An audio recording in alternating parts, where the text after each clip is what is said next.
Welcome to the Casual Author Podcast. I'm Dan, sci-fi and fantasy author. Like you, I've got a lot on my plate. What with many children, a full-time job, a homestead, and loads of other responsibilities. I'm here to bring you inspiration, positivity, and community around having a busy life and still wanting to chase that author dream, even if you have to take a casual approach.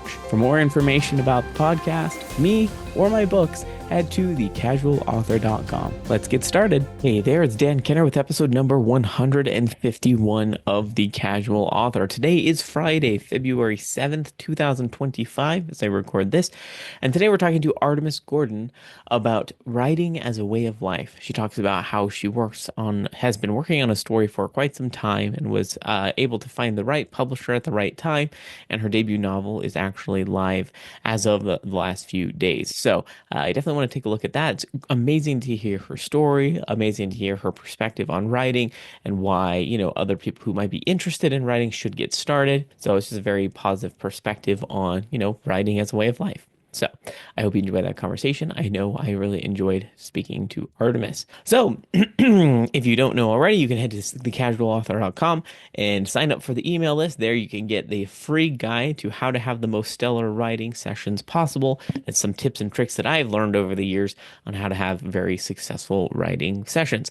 So, this is very key because in those moments where you don't have a lot of time to write. As an example, yesterday, I was hoping to get up early and spend about an hour or an hour and a half writing, and that didn't happen because one of my kids woke me up. Our baby struggled to sleep, and then another child woke me up a few times in the night. I probably got about 3 hours of sleep. So you can imagine getting up at 5 a.m. was just not going to happen. I ended up sleeping in. Fortunately, I was able to take a little bit of a break in the middle of the day, a lunch break for 30 minutes from my work. And in 30 minutes, I was able to write about 1,800 words. So it doesn't happen every time, but you can imagine how much more, I guess, helpful it is to take advantage of those small windows. And it's not about word count. Let me make that clear. It's not about word count. But if you can really get into the flow very quickly, you can utilize that 30 minutes so effectively. So definitely recommend the guide. Obviously, you can just sign up and unsubscribe if all you're interested in is getting the free guide. That doesn't offend me. That's fine. But I do send out regular information about the podcast episodes I have. So definitely sign up for that if you're interested. All right. In terms of other updates from a homestead perspective, this last week was really interesting, honestly. We saw it coming because we watched the weather. We saw some warmer weather ahead. I think I might have mentioned this last week, which, initially you may think, warm weather, that sounds amazing. I'm looking forward to, getting out of these really cold, bitter days, which are very common mid-February, because end of January to the beginning of February. So yeah, we've had negative weather. It's been very cold, -10, -15, down in where it's not very fun to be out. Your eyelashes freeze, your eyes water, and then they freeze. It's quite interesting. But it flip-flopped pretty quick and was up in the 40s. During the day. So you can imagine all the snow and ice that has accumulated began to melt. The problem, at least on our property, I don't know if it's the problem for everybody, is that the drainage situation is not great out in the country. And so what we end up having is just kind of these ponds that are like inch and a half deep or more. And you can kind of navigate around them. But the other thing is all of these cow pies that have been dropped and frozen before I can pick them up. I go in and muck the pen every single day, every morning, and I get, a wheelbarrow or two are out every day. Still I miss them. So they've frozen in this thick pad. Well, when it's 40 degrees, those aren't frozen anymore. So it just became this thick, mucky mess. I tried to shovel out as much as I could, but I'm going to need a few days to do this. And it was just not enjoyable to go get your boots soaking wet, covered in all this now thawed manure. You can imagine it's not a pretty scene. But then the fun part is, after the few days of melt, our snow goes down. We've still got these puddles. The drainage is just kind of slow. A freeze hits and it just completely freezes. So now we have this amazing ice rink, like from our house all the way out to our animals. And keep in mind, it's not super close. So we've been slipping all over the place, light. And I mean, the kids are good sports, but I think all of our children fell at least 2 or 3 times this morning while they were walking. You do your best, but it's just solid ice. And it's so much ground and so thick that you can't just like put salt down and deal with it. It's just gonna, there's not enough salt in the world to deal with that ice. So it's fine. We just try to be on our toes. We have to navigate across the lawn because that's going to be a little bit less icy. And then what happened last night was it after the freeze, it snowed, and so there was this thin layer of ice, which you think, oh yeah, that's going to give you some traction. No, all it does is deceive you because it was light and powdery. You think your feet have traction, but you can't see where the smooth ice is versus the rough ice to walk on, and so it just made it worse. Anyway, it was great. We were laughing this morning, falling all over the place. As long as you're not carrying a full bucket of water while you fall, done that before, gone soaking wet, and then it freezes immediately. Then it's fine. You just laugh. You go around and slip and slide and just laugh about it. But other than that, let's see. The mastitis situation has not improved completely. It did improve a little bit, but her udder was still kind of swollen. It appeared to be flipping back in the other direction. We ended up just doing antibiotics. So it's 3 doses. It's kind of interesting, and I'm honestly shocked she didn't throw a fit. But the way it works is you get this like this plunger type thing. It's not a needle, but it kind of comes down, tapers down to this thin edge, and you're supposed to stick that up into the teat and just spray it up inside. Totally thought she'd flip out and kick us. She didn't even react. She was really good about it. She just had to do that 3 times, and now we have to dump the milk. So it's kind of strange, taking gallons upon gallons of milk and dumping it. We're giving a lot of it to our calf, which for better or for worse. Hopefully the antibiotics will work out of his system. I think that it works out in a few weeks. But yeah, it's just kind of weird. We're milking and we feed him more bottles than usual, which he's happy about. He's totally thrilled. And then we dump the rest on compost. So we'll do that. I think it said for 5 or 6 milkings after the last dose. And then we can start collecting it again. So just nature of mastitis. We'll do another test and see how things are looking. But gratefully, she hasn't been sick. Her production hasn't really gone down. It's just been kind of there. So it's more of a precaution than anything. So we'll see what happens. Hopefully the swelling will decrease. Let's see. The goats. I don't talk about the goats that much, I realize. It's because they're just kind of chilling. They don't like the cold. They stay in their house most of the time. They don't really like being out, even though they have this thick fur. They don't like being wet. They don't like snow. They're kind of picky about those things. So they just kind of eat and sleep and drink, and that's it. And we see them every once in a while. We'll go over and pet them when we can, but they're with the buck right now, so they're all kind of stinky. I don't like petting him. We're hoping to separate them back into the pen with the goats, or with the cow rather, soon, because they're coming up probably like a month and a half to 2 months. They're going to start having their babies, which is pretty crazy. Time goes really, really fast. For a 4 month gestation is ridiculously fast for goats, especially as compared to a cow, which is like human full 9 months. So yeah, that's great on that front. I will say I'm very grateful for our chickens. They have been producing a lot of eggs considering the cold in the short days. We're getting 8 to 12 eggs a day. Now, considering the egg situation in the country, we haven't had to buy eggs in quite a while, and we didn't think about egg prices until people visit us or talk about it. We see the news, and these egg prices are wild. And so now every time I go get eggs in the afternoon, Sarah's like, "Oh wow, that's like $12 worth of eggs," and she's not joking. It's pretty wild. So normally our eggs are often more expensive than store-bought ones, but now they're kind of par for the course. They're possibly cheaper. So it's just like we feel like we've got gold a little bit coming from our chickens. It's just like, these eggs are very valuable. We're grateful that we have them. So looking on the bright side, we're very happy with them. Even though the chickens, they're not fun to clean out their pen. It's my least favorite couple days of the year, but for the eggs, it feels very rewarding. All right, so let's see. In terms of author news, I'm at about 85,000 words of Fairy Blooded. So, we're looking at about 10K words per week, and nothing to complain about. Would I like to work a little faster? Yes, but, I get what I get. Pretty happy with it. I did just send off Demon Blooded, which is book 2 of this series, off to the copy editor. So we are looking at about a month, about a month and a half before publishing that book. So that copy edit's going to get back to me in a couple weeks. I'll send that out to ARC readers, probably the same set of ARC readers who read the first one. And then yeah, it's about ready to be published. It's pretty crazy that I'm already here. The 6 month schedule so fast as compared to where I was before, which was one per year, possibly one every other year. So I like it so far. We'll see if I can maintain that pace. I'm a little bit ahead in writing, so that's good. If you're interested in reading Demon Blooded, it comes out in a month and a half. If you want to wait, you can wait, but you can read the story early if you want. So all of the chapters will be posted early by the end of this month. So half the book is already available on Ream Stories. So reamstories.com/Dan Kenner, I believe is what it is. I'll put the link in the show notes just to make extra sure.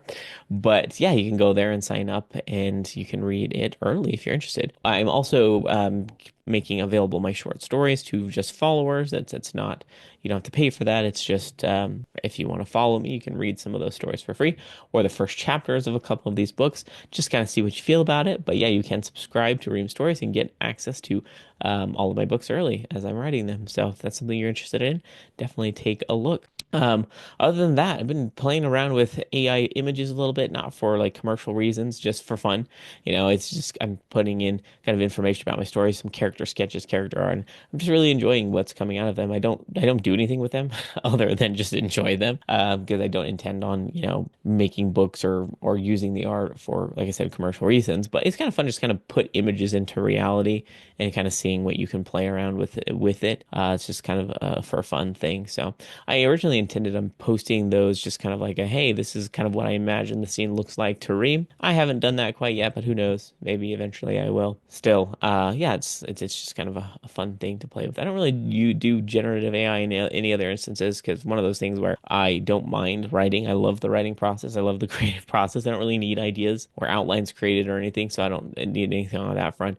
I have leveraged it for book blurbs every once in a while. And it's okay. I don't love what it comes out with, but I'll oftentimes edit it quite a bit to be like, okay, well, at least you gave me the general idea. It is still kind of fun, though, to be like, hey, can you use this kind of framework and give me what you would describe this book as? The themes that it extrapolates from the books are different than what I think is in the book. And I think it might be more right sometimes, right? Because it's actually looking at it from a holistic view rather than a I'm the biased writer view. So in the case of the Lightbearer Chronicles, it put a lot of focus on Janice. If you haven't read those books, she's one of the three characters where I write from their point of views. And logically, it's just like, yeah, it's actually true. Kind of the books do center focus around Janice, even though that wasn't the original intent.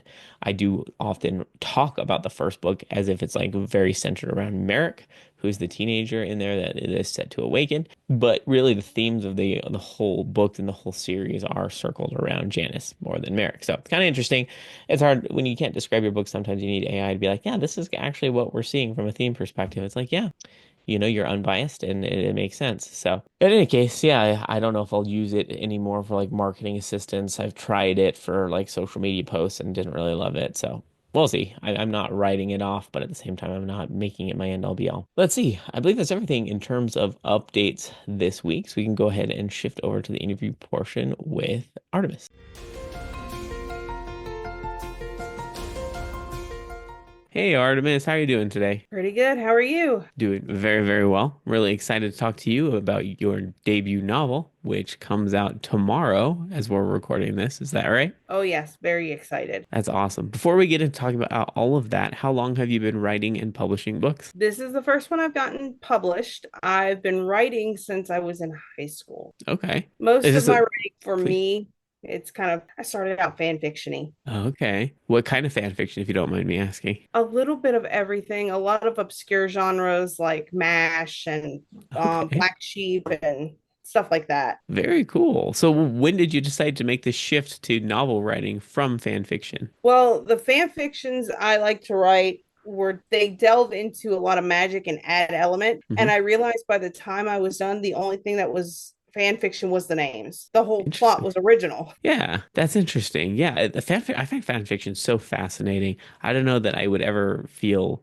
bold enough to write it because I'd be afraid I would make like all sorts of mistakes and things. But I find it very cool how you can, people can take kind of existing, not plots, but existing characters and ideas and kind of throw their own elements into it. Are you still writing fan fiction today, or did you kind of put that on the side now that you're working on novels? I still write it today. It's always more for me. I don't Mhm. think I've posted more than like 7 or 8 stories, but my computer is filled with files.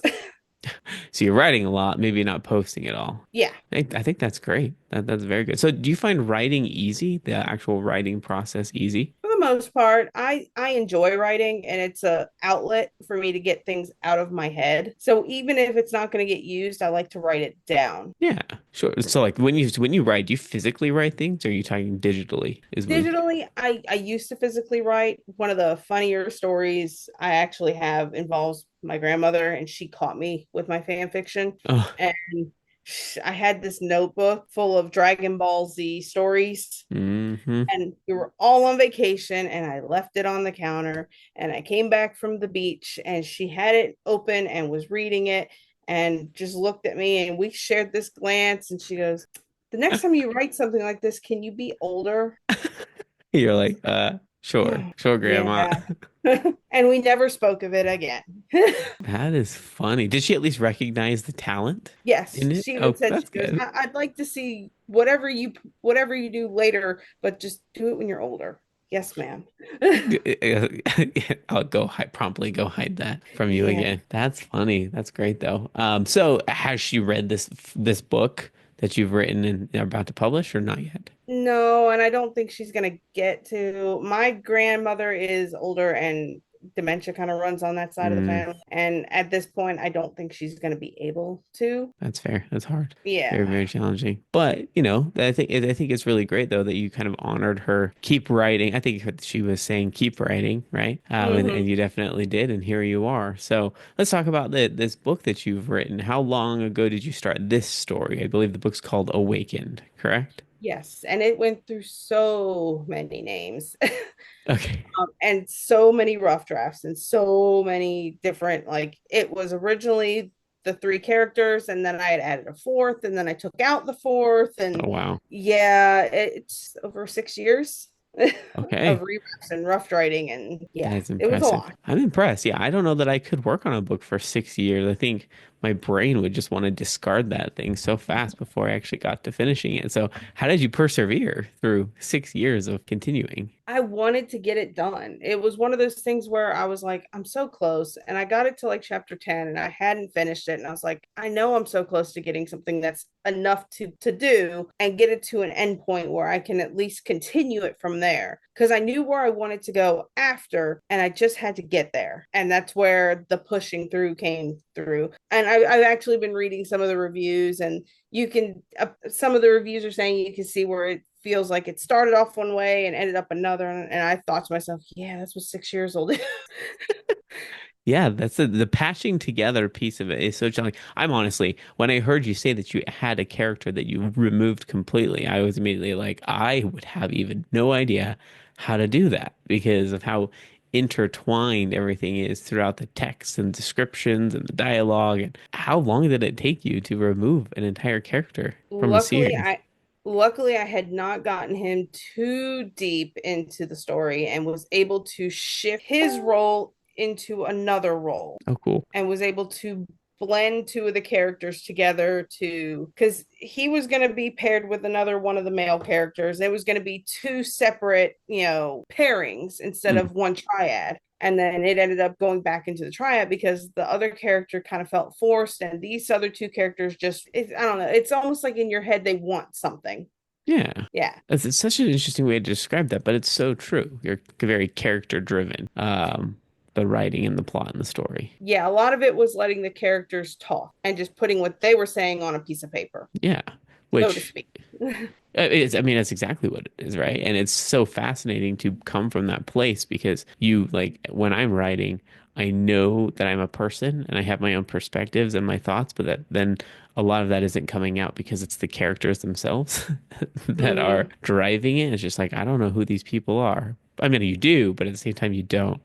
It's very strange. I didn't know who these people were at first at all. And then now at this point, they each have their own individual block, and I can hear them so clearly in my head when I'm working on them that working on them is easier than pretty much any other thing I work on. That's so cool, though. I mean, what a really great experience. And it just helps you moving forward with, because this is going to be a series, right? Yeah, it's This, going to be at least three. yeah, three. Yeah, the second one I'm tentatively calling Rising because it's about one character rising up. Cool. Very cool. So you mentioned writing as a creative outlet.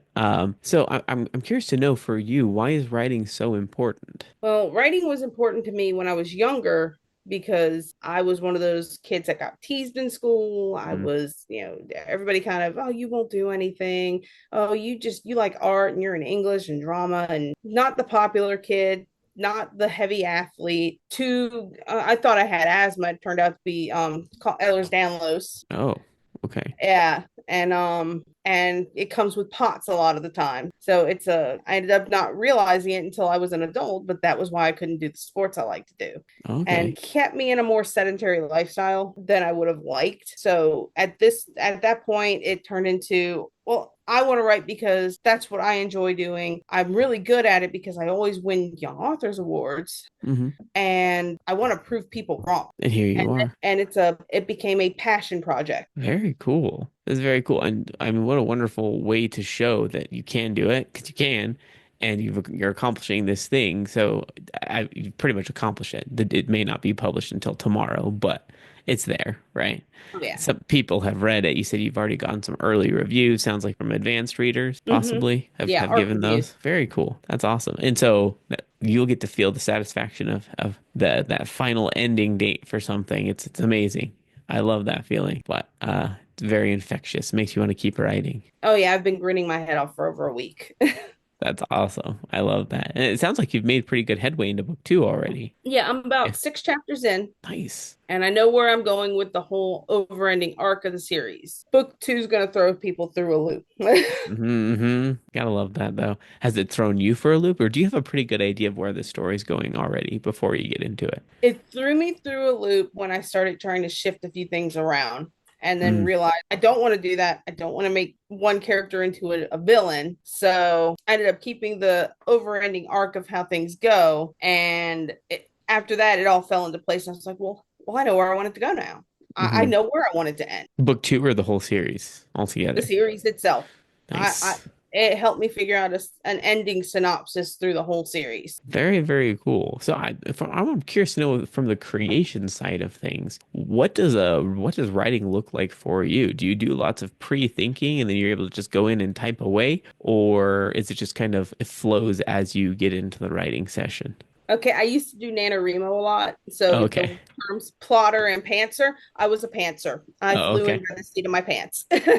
You still are or you were? I now have documents that I keep where I jot down anything, ideas that come to mind, where do I want it to go. But for the most part, I jump into it and then I plot later. Okay. Kind of like a So reverse outline type of thing. yeah, it's kind of it's a plotter planner.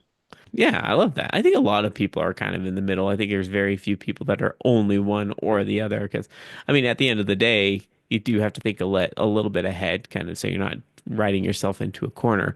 And on the flip side, plotters can't. If they were really plotting everything down to the specific detail, then they'd just be writing the book, right? Not. Exactly. At some point, you gotta let your mind kind of add some flourish or whatever without planning ahead. Oh yeah, my info document is longer than my book. Oh, is it really? It truly is. Like there's more words in the info document that has all the information than there is in the book. I once the books are released, I could probably release the info document itself as one of those guides to the series.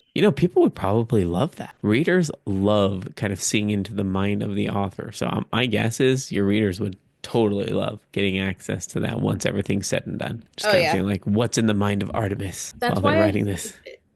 That's so cool. So is it in the cloud? Like, do you have a specific program you like to use for note taking? No, I actually just have a Word document and I will Nice. find where each spot is. Oh, well, this is character related, so it needs to go up with characters. And this is about Mhm. family of characters. So I need to go drop this down to their parents and whatnot. Very cool. I find I my organize to the best of my ability. I have ADHD, so I organize to the best of my ability. I mean, I do as well. And sometimes the best of my ability is definitely not acceptable to someone else. No, it's not. But it works for me, at least for the most part. I find myself so eager to write and just kind of find out where the story is going. I have a hard time taking a step back and taking notes just because I'm too excited to write forward, and I don't like to be like, oh, take a pause to write something down. So I think it's great that you have that muscle, that you've exercised that, and you don't, struggle to take notes. Oh yeah, I keep just enough information. Like I have enough of a memory bank storage in my own head where I can be like, I need to get this at least either on my phone and then I'll send it to put it in a document later, or I need to put it in a document. That's great. Yeah, it's a great thing to learn. So we're going to take a little bit of a switch gears for just a second because I'm curious to know, since this is your first book, you've been writing for a very long time though, right? I would say that, in and of itself, you are a pretty well-versed author, even though a lot of it is in fanfic that hasn't been published. You've still written it. So, what advice do you have for people who maybe haven't written anything? They're like thinking about starting a story or fan fiction. What advice do you have for these people? Jump into it. Okay, What's the worst that can happen? yeah, Like the that's true. worst that can happen is, oh, well, somebody's gonna say something mean. That's the worst. At least your story's done and your story's out there. hmm I totally agree. Sounds like you just jumped in. I mean, back a number of years ago when you started writing, did you have any reservations or concerns, or were you just all in from the beginning? I just jotted stuff down because I wanted something. Honestly, I ran out of books to read. Uh-huh, okay. I had a notebook and I made my own books. Yeah, that's I was awesome. I was an avid reader as a kid. I used to read the Harry Potter series when I was growing up, and I was a speed reader to the point where I finished the last couple books a day each. Sounds like my sister. Yeah. My sister was that way. My son is that way, coincidentally. My oldest son, he's 10 and he can read a book in a couple hours. And it's just like, wow, okay. I'm definitely not that way, but it's great. Oh yeah. And it would be a marathon because it was one of the few things I could get my parents to actually go out and get me was the next book. Hmm. And I would just sit all day and read the entire next day, and everybody knew to leave me alone. Don't mess with Artemis. Reading a book, do not bother. I love Hmm. that. Are you still that way? Do you get to read a lot nowadays, or have things kind of changed with being I an get to adult read and having children? I get to read a lot, but a lot of it's my own writing. That's true. Yeah, that's some things people don't understand, particularly when you're a parent and you're working, you have pets, and you've got a whole sorts of other things. Is I tell people a lot of the time, my reading time and my writing time are they kind of fight with each other. Right? If I want to read a lot, then I don't get to write a lot, and vice versa. So they kind of align with the same time. But do you still try to read books, novels as often as you can? Oh yeah, I have a bookshelf full of them, and I honestly some of it is I collect books. I collect a lot of little trinkets and things, and books are one of the things I happen to collect. So I have a I always like to have a reading library ready to go. I'm running out of bookshelf space. Oh, new bookshelf. Hmm. Well, that's a good thing or not. Then you have to buy more books to fill it. Oh yeah. Bittersweet. Oh yeah. Just because I'm genuinely curious, what is your favorite method of reading or format for a book? Paperback, audiobook, hardback? I like a physical copy. Digital copies cause migraines. Mm-hmm. Yeah, so I like a physical copy where I can stick a bookmark in it. I'm not picky on hardback or paperback as long as I have the physical copy and can turn the pages and smell the book. And like, there's something about owning a physical copy of a book. And I hate to sound like an old geezer who's like, yeah, I hate to sound like I'm not advancing with technology and all that. My daughter tells me that, and she's my oldest will literally be like, "Mom, everything's on digital now," but I don't like it on digital. hmm I think there's just it could be an artifact of our childhood because I also prefer physical. It's not like I'm incapable of reading digital, but when it comes down to it, that experience as a kid of just curling up on the couch with a book and just immersing yourself with this world and these characters, it just feels different when it's digital. It becomes more of like a checklist to me Mhm. when I'm reading digitally. It's just like, oh, another page, check. Oh, another page, check. Right. Like I just struggle to immerse myself in it as opposed to having that physical book you're holding it. Like you said, it smells, it feels a certain way, and it just triggers that childhood experience of really allowing myself to fall into the book. And I just don't get that digitally. I read Yeah, it and it's fine, but I don't immerse myself. At least it's real hard to get into the pages and into the story for me when I can't even figure out how far into it I am because oh, that's true. like I like being able to see where I'm at in the story and be like, please tell me I'm not at the end yet, and I can see on the book, oh no, I got a big old chunk left to go. I'm good. And I know they tried to solve for that by you can have the percentage down at the bottom, but that actually drives me crazy because it's not the same seeing a percentage at the bottom of your screen as seeing how thick the backpack half of the book is as you're reading it. Yeah, it's not very user friendly for people who are not good with numbers and stuff. There's that too. Yes. Yeah. So I'm curious to know what was it like holding your book physically for the first time? I have not gotten to yet. You haven't to I'm yet? waiting on it to come in the mail. Oh, that's so hard. Amazon, right? Probably is where you're ordering it from. No, my publisher's sending me Oh, your copies. publisher. Okay. So I'm waiting for the physical copies to get in here so I can just be like, It's okay. Well, then we may have to have a follow-up interview at some point to talk to because it is definitely an amazing experience, but it's very different. So you haven't been able oh, to do it yet. You have something to look forward to. oh yeah. If you ever wanted to do that, I am perfectly happy to read an excerpt on there. That would be awesome. I would love that. So do you know when they're coming in?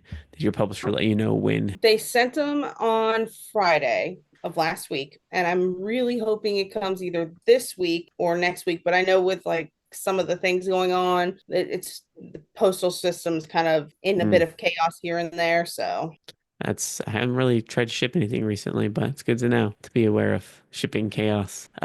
So curious to know, working with your publisher, how did you choose the publisher you're working with today? I went looking around. I had a different publisher for a while, Okay, and they changed hands 4 or 5 times goodness. in over a year, a little over a year. And every time it happened, my release date got pushed back. That's one of the reasons that everything got a little disjointed in the writing is because everything kept getting pushed back, pushed back, pushed back. Finally had a finished manuscript, sent that over, got pushed back again. And I was like, and then they threw it through an AI program. I despise AI. Oh And the goodness.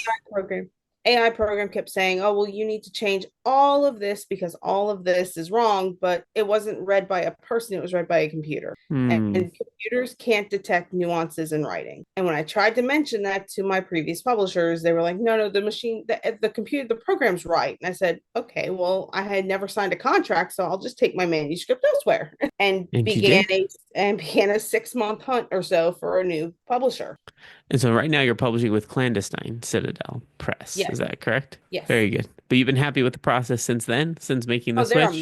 amazing. They're amazing. Very, very, very cool. Every step of the process with them was very smooth. You know, nothing was disjointed. Everything I was kept up to date on everything. They were real happy I had a full on finished manuscript and not just 3 chapters to send in. Mm, they must get that a lot. I don't know. I don't know if that's like something that normally happens. I know right now, like I just sent them the first 3 chapters of the sequel just so they could get a feel as to where it was going. Hmm. So And did they like that? Did they respond favorably? so far they've enjoyed every aspect of the story so far. So I have no doubt in my mind they're going to be at least okay with where it's going to go. Well, I mean, that's the great thing is if you're an author and you know where you're going and you kind of have a vision for it, then I'm sure they at some point they say they have to trust you. Be like, yeah, I'm sure they'll go a direction that they enjoy. So, Yeah. And I've discussed with a few people exactly where I was planning to go through the writing process and where I was planning on taking things, and they've all thought, "Oh, that's such a cool concept, and that'll be so interesting," because it was never always set to be in one genre fully, and that was mm-hmm. always the thing. It was always meant to be a little bit of spice, a little bit of romance, a little bit of fantasy, and a little bit of adventure. Okay. Very cool. So is this a YA book or is it more like a new A adult? No, no, not a It's an YA. adult book.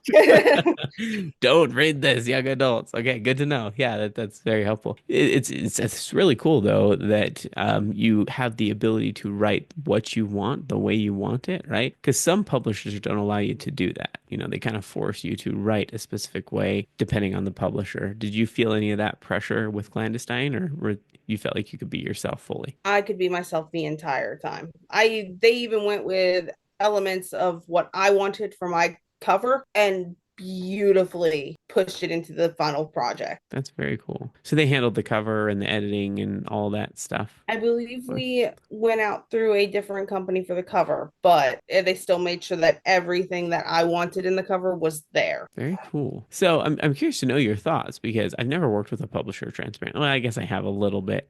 I co-authored a book with someone who actually is the owner of the publishing company. So it was a little bit of a different experience. But would you ever consider doing independent publishing, or are you pretty happy to work with a publisher for your book? I tried independent publishing. Okay. The first time the book was released, it was under a different name and it was independent. And I Oh, don't think it sold. It didn't go very well because I don't know. I'm not good at marketing. hmm. Hmm. Well, I mean, I'm not either. So you're not alone there. But what was the most difficult part of that for you? It's finding people to read it or getting it out Yeah, there? getting it out there. Like I didn't have the money to do promo and whatnot. And when it's your first book and it's part of a series, if you're indie, a lot of people they didn't seem to want to open it up. Yeah, So at least this way it got out there. I even tried getting ARC reviewers and could not get ARC reviewers. through social media. Is that Yeah, where you were looking before? Yes, I'm same. terrible with social media.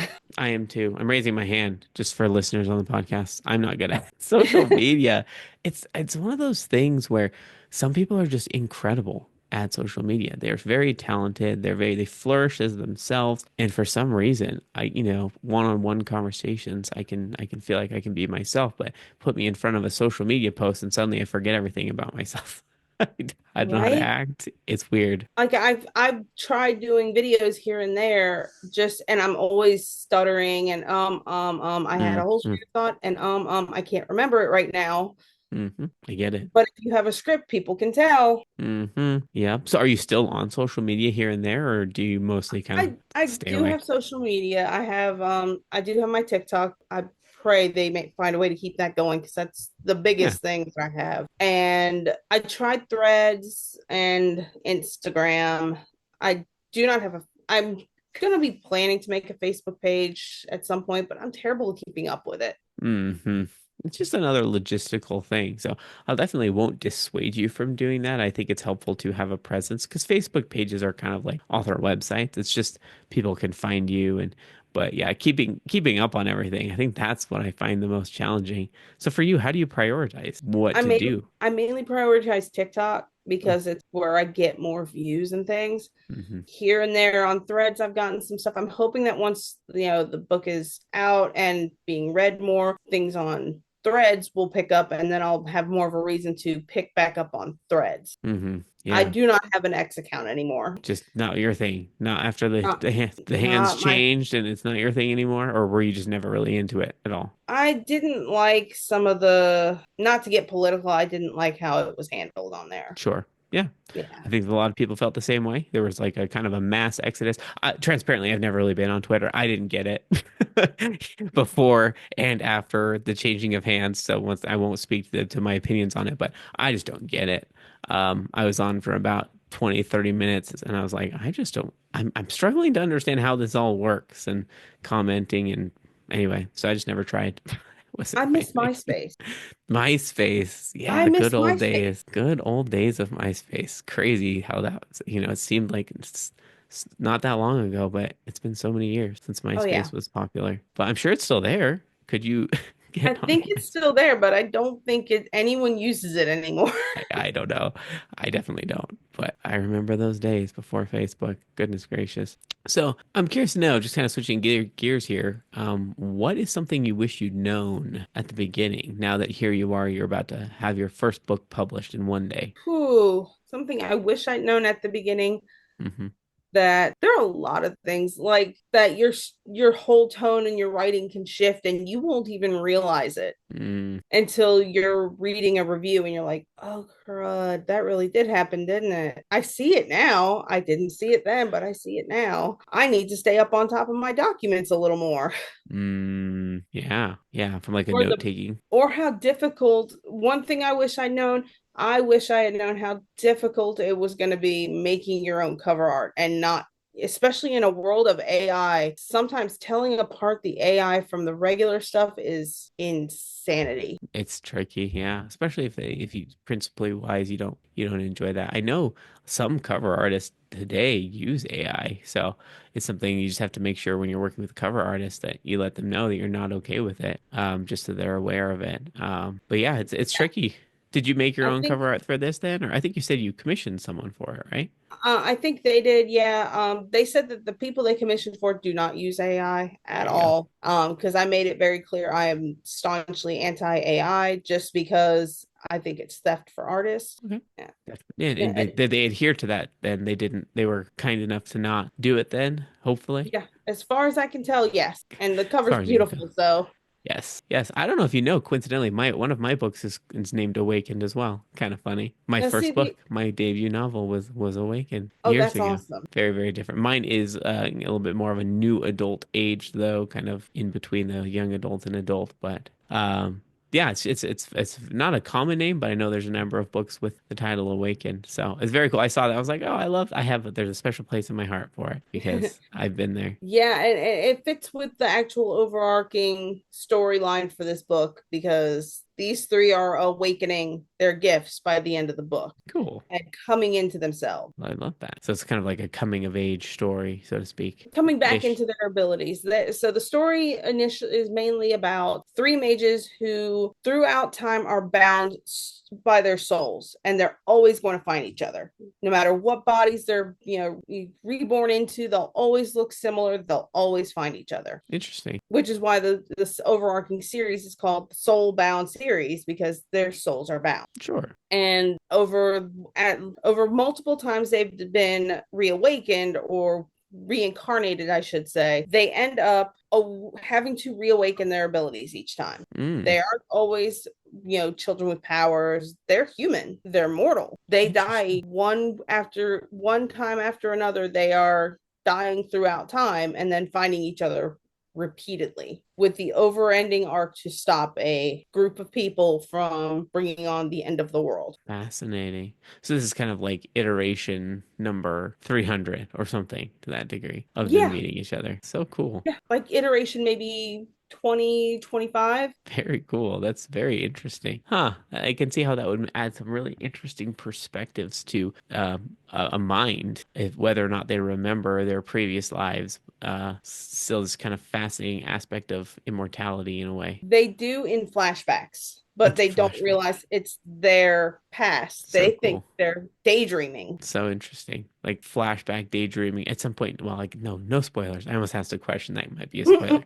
We don't do spoilers. So if you want to read the book, it comes out tomorrow as we record this. I'm sure as this episode is airing, it will already be out, but you'll definitely want to grab hold of that. Is it going to be published everywhere? Amazon, libraries, Yes, Barnes and Noble? yes. From what I can tell, it is. We're trying to get some copies in stores. If it sells well Nice. online, it'll get in stores. Right.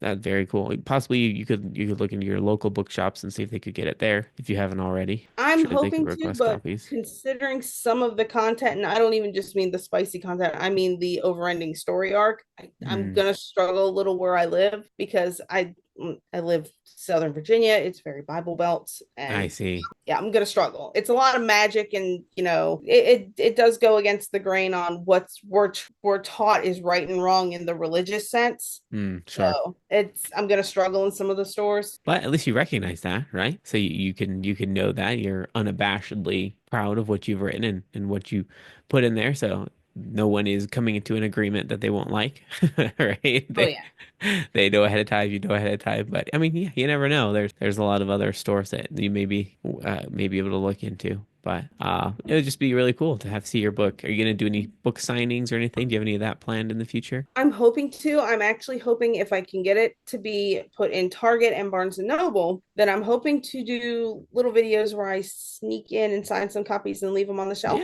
I would love that. I think a lot of people would really enjoy that. I've thought about doing that myself, but I did sign. I have my books in the library, the local library here, and I did go sign them. So whether or not they like it, I did it.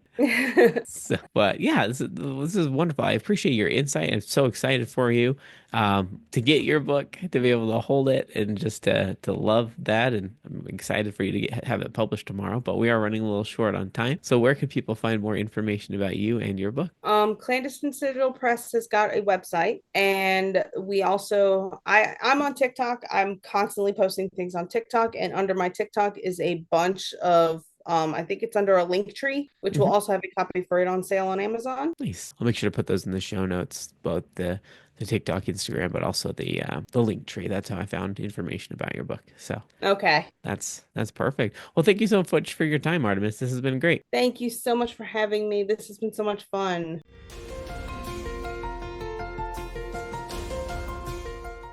All right, I hope you found that interesting and encouraging. I really like talking to Artemis and hearing her perspective. I cannot imagine writing a book for that long. I talked about it in the interview, but I'm always impressed with people who have the resolve to keep writing. I don't know that I'd be able to keep my attention focused on the story for that many years, so very impressive on their part. If you'd like to support the show, if you like listening and you want to support me or the show, you can do so at patreon.com/thecasualauthor, just for a couple dollars a month. I'm working on posting more things there, helpful videos, tips and tricks. But also, if you just like supporting the show, I appreciate that. Obviously, I'll keep doing this show for you, and I enjoy providing this content and helping you connect with other authors and kind of create this community of just a positive perspective on being a somewhat busy author. So, thanks again for listening. I look forward to talking to you next week.